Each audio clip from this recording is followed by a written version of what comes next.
Tommy's gonna taste the gin so that you don't have to. Let you save your money, yeah, that's what Tommy wants. Minimal dilution, cause we wanna taste the gins. But if the gins are bad, then we will throw them in the bin. Now let's hand it over to Tommy, who is gonna taste.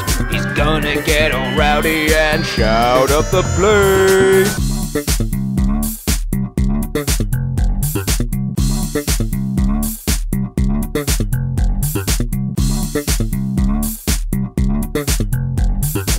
Hello and welcome back to Tommy Tastes, the channel where I taste the gin so that you don't have to. What can I say? It's a pleasure to be back, and to celebrate being back, it's the turn of Blackforest Creative Wild Gin. Possibly Wild Gin, don't really know. What does the awful name Blackforest Creative Wild Gin have in store for us? Well, I can tell you for one, this comes from the Black Forest. Well, hey, big surprise there. Two, it comes from a place called the Wild Brennerei. Most of the distilleries in this area really specialize in things like schnapps, so they just add like a load of fruit to like some kind of vodka stuff. And it's really unpalatable. Germans love this shit, but I can't get on board with it at all. This is quite a modern style of gin that really kind of goes along with those things like Monkey 47, Boar, although I wouldn't really describe that as a modern style, or something like Ferdinand Czar, which if you're talking modern style and your modern style is shit, then yeah, I guess you've kind of come across the right gin. Yeah, it's just so modern and interesting, yeah. Blackforest Creative Wild Gin, which I will just refer to as Wild Gin from this point on because I can't be doing with the ball ache that is going through Blackforest Creative Wild Gin each time, is really how to describe it.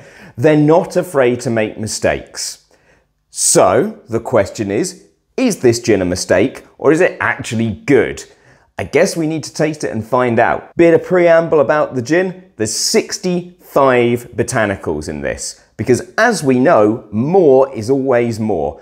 California, California, California, come from California, California, California, motherfucker, California, California, California. I've stressed this on this channel before. If Tanqueray 10 can knock it out of the park with 8 botanicals, why do you necessarily need to use that many more? I understand how botanicals add complexity, different layers can give things to the finish, nose, etc, etc. But 65? That's a shit ton of botanicals. And whether you need 65 botanicals and can really taste the complexity of 65 botanicals, fuck knows. How necessary was it to up it to 65 botanicals from, say, 55 botanicals? That's still a shit ton of botanicals. And how necessary was that 65th botanical? Why didn't they just stop at 64 and go, So they must have kept adding because they kept finding different flavors with every botanical. Or was it just one of those things where it was just some wild distillery process where you chuck in all this shit that you find and come up with something and you go, ah, yeah, that's good enough. Having read into this gin, I don't believe that's the case. This is a really special gin in a sense. It uses 4 different distillates and they separate each one and basically blend them to make a gin cuvee. So they separate by citrus, floral, black forest, and then the more spicy elements of that gin. And I guess what they're striving to really do is make something like a terroir gin, given that they use the name Black Forest. So here's a little interlude to explain the word terroir if you haven't heard the word before. Yeah!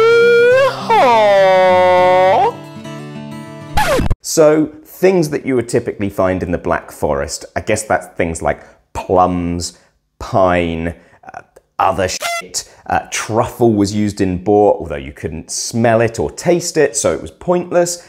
But I'm expecting something from this that's maybe a little more forest style. As we know from something like Monkey 47, which is also a Black Forest gin, they use an oddly high amount of botanicals. And as the name suggests, they use 47 botanicals in total. Would I say it tastes like the Black Forest? No, it basically tastes like a spicy licoricey lemon. But I really like that flavour. So even if it doesn't taste like the Black Forest, I'm not going to be pissy about it. I just would be kind of confused by the fact that they'd chosen to really boast the name Black Forest in here and not played to that. Another interesting thing about this is that once they are blended into that gin cuvee, it's then aged in a clay amphora for somewhere between 6 to 12 months.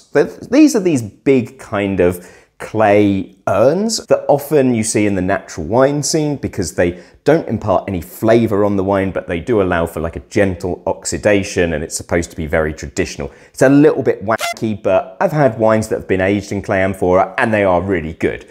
I don't think I've had a gin that's boasted about being aged in clay amphora before. Gin does take a little bit of time to settle and kind of find itself, but this is something that really can take place in stainless steel tanks, and you don't really need the presence of oxygen to do so. Gin does not oxidize, and it doesn't gain anything from being out in the presence of oxygen. I think we've spoken about this enough, so let's crack on and taste! 6 minutes in, all talk and no bloody taste. Here's some Blackforest Creative Wild Gin, that I poured earlier. So, let's get our nose in there and see what we're working with. Give me all of that terroir, boy. The first thing to say is that this is not really a very complex nose. For 65 botanicals, really all I'm getting in there is this kind of spicy citrus mandarin feel. Really like juicy mandarin. I like kind of orange flavours in gins, and I like obviously what citrus brings to a lot of gins, but it seems weird that they've kind of focused on that more than anything. They boast on their website about it having a lot of exotic fruit flavours, so I'm guessing when you say exotic fruit, what you really mean is things like pineapple, mango, passion fruit, maybe banana or something like that. I can't say I'm getting any of that here. If I was being like really wacky, there's possibly something like a little herbal to it, but it's not immediately obvious, and I'm not getting anything that really even suggests to me that this is a gin. No like juniper, no coriander. You know, there's, like I said, the spices there, but it could be in anything. It smells kind of like an orangey schnapps. Let's have a little taste of it neat. Drink the gin, drink the gin. So let's start by talking about the positives of this gin. The gin is clearly very well made. It doesn't feel unbalanced. It's really well incorporated in terms of its alcohol. There's no like ethanol spirit flavor or like unclean, lingering, nasty finish, but it is quite same as the nose, and you are getting a lot of that juicy mandarin, black pepper vibe. There's enough like coriander and spice on the finish to remind you that this is a gin, but that like woody and piney note that you often get from juniper just isn't really there, and I can only assume that it's because it's got muddled by 65 fucking botanicals that have gone into this. I could never pick this out as like a terroir gin in the sense that it doesn't taste like it's come from a forest. It just tastes more like a bit of citrusy fun, which is nice, but it's just not great. And for 65 botanicals, you want something that's a little more, you know, serious, and you can understand the botanical balance a little better. Let's get an ice cube in there and see if that ice changes any of the flavours or complexities about it. Don't forget to use the hashtag unlikely. It's safe to say that the ice has not changed my experience of this gin at all. It is juicy, mandarin, spicy. It's not bad, but it's just not good or complex enough. What I'm going to do is put a little bit of water in there and see if it changes at all with a bit more dilution. And this time we're using the hashtag double unlikely. Starting with the good news, this is not bad. As a long drink, I think it actually works quite nicely, but it does have quite a slightly cheap, orangey note about it that just isn't overly pleasant. It kind of, if you had have given this to me blind, I would have almost said, is this Campari and soda or something like that, if you were using a tonic water with it. Obviously it's less sweet than Campari is, but those citrusy notes, particularly the orangey note, is so sweet in this that you do forget that you're drinking a gin. It is only the finish that reminds you that it is, yes, definitely a gin. But the dilution hasn't changed the complexity of it in any way. It just tastes like a longer, spicier mandarin, and I'm pissed off with it. Oh, this sounds really worth my money. I hope I go out and buy it. Why would you buy this? I don't really get who this is for. There's some odd kind of thing in Germany about just throwing as many botanicals in as you possibly can in an oddly American attitude to gin making, which is the idea that more is always more, which is strange because with American gins, they totally go for the less is more approach. For example, something like Death's Door only has 3 botanicals in it. I think it suffers due to a lack of complexity, but it's definitely a good spirit. This, likewise, is a good spirit, but what's the point of it? If you're going to put 65 botanicals into a gin, make it a serious gin for gin lovers.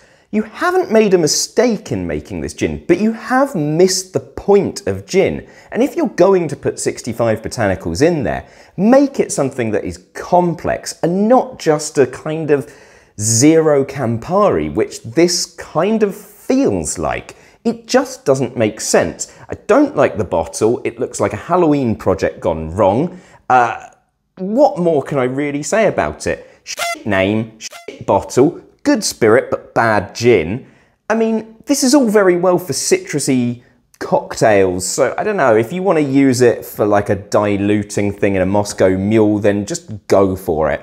But as a gin, it just doesn't work. Simply not good enough. And for 40 quid for a half bottle, fuck off. This gets my Tommy Tastes thumbs down seal of disapproval. Yeah, like and subscribe, girl. Like and subscribe. What? Like